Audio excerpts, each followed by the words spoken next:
All right, we're here at Sports Club Florida in the Listening Low at the Florida Citrus Sport High School football meet today. We're here with the head coach of Viera High School, Mr. Tony Guller. What's going on?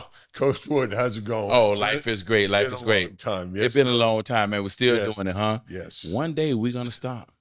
They better take advantage of this love that we're giving them. I wouldn't know what else to do. I mean, I don't have another job. I don't hunt. I don't fish. I don't golf.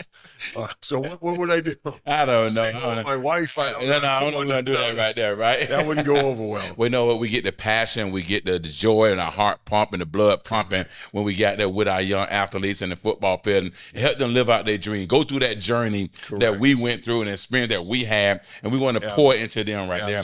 But at the same time, Coach, you went from Dr. Phillip or Orlando all the way down to the beach. Well, I went from Olympia to Boston to Dr. Phillip.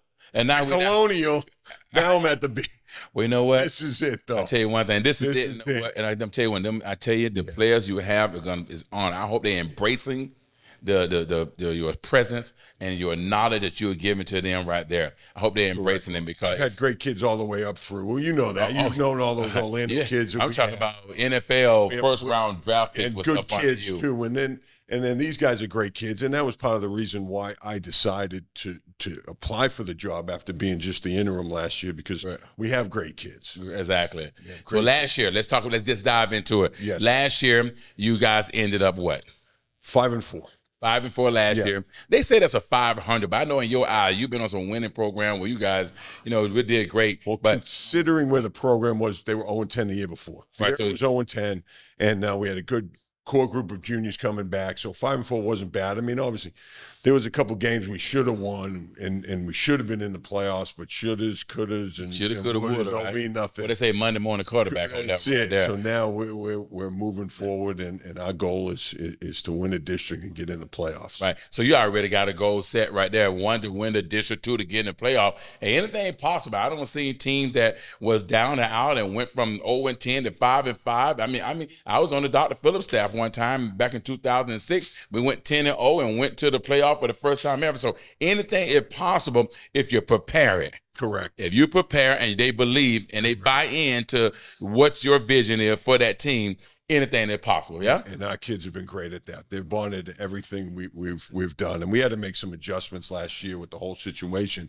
and they were excellent with that. Yes. Well, good. Yeah. Well, let me ask you this. So to get there is not going to be easy, right? No, but they got a taste. They got a taste of success. Correct. Right, man. You go 5-4, 500 seasons. You got a little taste of success right there. Correct. What are we doing now in the off season to make sure that taste of success tastes even better? Well, they understand the amount of commitment and hard work it takes. I mean, we had 90% attendance rate all through the summer with our summer conditioning program, which that's a big deal. That's huge. That's a big deal. That's huge. So.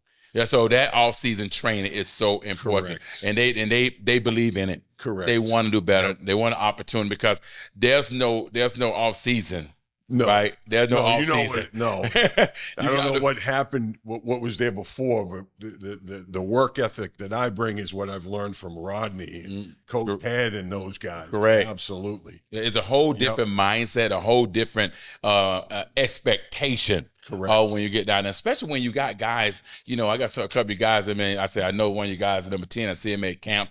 Being taught me 6 feet tall, 6'1", 6'2". There's no way in the world you don't supposed to be getting an opportunity to go into college and playing that game onto the next level. Why? Why not them? Why not the players at Viera can't get the same opportunity that other guys get? You go to the camp, you dominate the D1 guys, you dominate guys with 15 offers, 18 offers, but no one knows. You hit the nail on the head. That's what they're learning. We don't have 4- and 5-star kids. We got a lot of hardworking, disciplined. We're gonna be tough kids, and that makes a big difference. We're not relying on any superstars. We got a team. It's a team effort. Right. But team effort, I mean, everyone know their assignment. Everybody doing their assignment. Everyone is developing. I can focus on my assignment to get better. And right then along, coaching want winners. We know that. They want instant gratification. Even the colleges, let me find that winner. Let me find that winner. So if I'm 0-10, it might be tough. But if I'm 5-4 with some potential, I did some great things, I got some film out there, now that's the school I want to go to. Let me go find that diamond in the rough. Let me go find that guy that's 6'3", 6'4", 220, 230 pounds that no one knew about when they were 0-10. And it's interesting you said that, because 2 years ago there were maybe 5 or 10 schools came by, colleges came by in the spring. This year we had over 50. Right. We had over 50. So I rest my case. I rest my case. That nails the head with that. But that also represent you, who you are, because they know that when you speak, volume is there, because you came from the line of tradition of great high school that put first-round draft pick in it from a school like the Trevor Simeons, right? And Dr. Phillips, I mean. Dr. Phillips had, 5 or 6 first-round draft pick from there, case might be. So they know that you know football and you know sport. And right now, you know this guy right here. Tell me about him. Jack Hancock. Jack's our #1 team leader.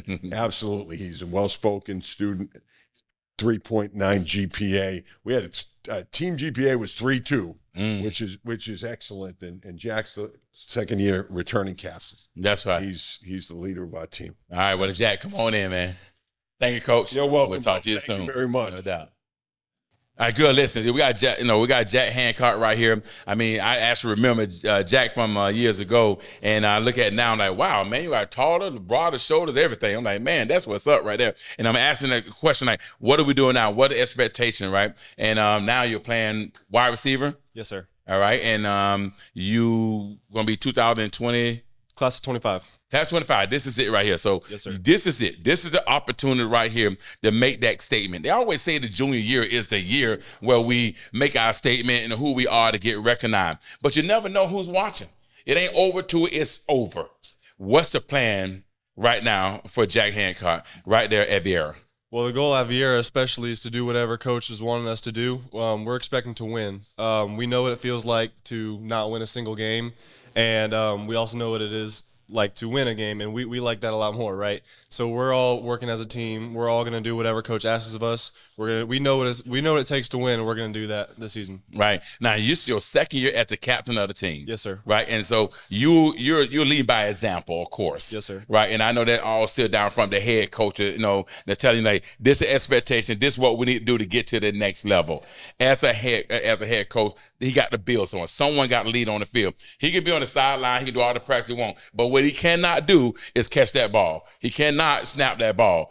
What is the mentality on that field when you're there and you're lined up and you're looking over there, that quarterback, and the line is right there preparing to block for you, right? The most important people for me on the field is the trenches, right? Yes, sir. When you catch that ball, do we go back and say, thank you, lineman? Do we come back and say, yes, we're that family? What's the thought, the mindset on that field as a football team? Yes, sir. Well, we let everybody know that they're all part of this team, right? And when we get back onto the sideline, we dap up all the O-linemen, right? It starts with them, starts with the center, starts with everybody, right? Quarterback starts with them. So we make sure to thank the O-lineman. If we get a good run, it's the O-lineman, and then it's the running back. Good pass, it's the O-lineman, and then it's the quarterback. And we know that, and it's a very selfless team. The rest of our captains are very selfless, right? We make sure we're doing not only ourselves, our job, but we're making sure that everybody else, we're kind of holding them accountable, and they're doing their job. Well, that's just awesome, and that's what we love to hear. And because we know that now there's an instant gratification. Everybody want to win now, win now, win now. Let's bring them in. Let's bring them in. We know you got to do what you got to do. But the ones that foundation, that base, we call that brick by brick by brick. We're going to build it. We're going to build a mansion, right? And all said and done, right? Right now, we was in a small house, and then we went 5 and 4, and now we're in a 3-bedroom house. Next year, let's build up and get a mansion, put everybody in there and get that rewarded. Because we always know that hard work equals fun, but ain't no fun in losing. Correct. We know that. The hard work you guys are building, right? All season, what are you guys doing? Well, we're working. We're in there, going to be there every day of the week, right? And Coach Gola has done a great job with these workouts. We got a great coaching staff as well, helping us with these workouts and conditioning. But we know what it takes to work, right? We know what we were doing when we weren't successful, and we know what we are doing when we are successful. So we know what it takes, and we're willing. We have a group that is willing to work, and we are really thankful for that, and we're very thankful for Coach Gola. Yeah. And what's your plan? What's the plan for Jack? Go to college, play ball in college. What that's the schools goal. looking at you, or what's going on with you now with recruiting and everything? How's that going? The goal is to get to the highest level, so that starts with college. After this, we're still in the recruiting process. We a couple of our kids went up to New England Elite up in Boston, and that was a great exposure for us. We've been in touch. My buddy Isaac, another captain, and myself has got an offer from Denison Catholic University. And we're in touch with some other schools as well, especially from up there in that New England area. And I like what you said too, because a lot of people thinking of big time, big time. Let's think about going to college. Right. Times have changed. NFL's a dream, a college degree is reality. Let's just go to school. Where can I go to get a great education, right? Because going there just for football is one thing, but come out with a great education. Don't matter where you go. I'm gonna leave you with this right here. One of my boys went to Mercenhurst.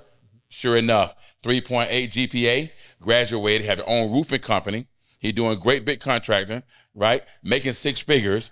First person to ever get drafted to the Pittsburgh Steelers as a D2 school named Brandon Brown Dukes. So it don't matter no more where you go. Right, yes, sir. Just as long as you go somewhere. Yes, sir. Thank you, man, for coming. Thank you. All right. Hand on the game, we are not playing the same. No, we not looking to change. Hand on the wheel, they think we lacking the drive. Boy, you should stay in your lane. Foot on the gas, I do not care if I crash, as long as I stick to the plan.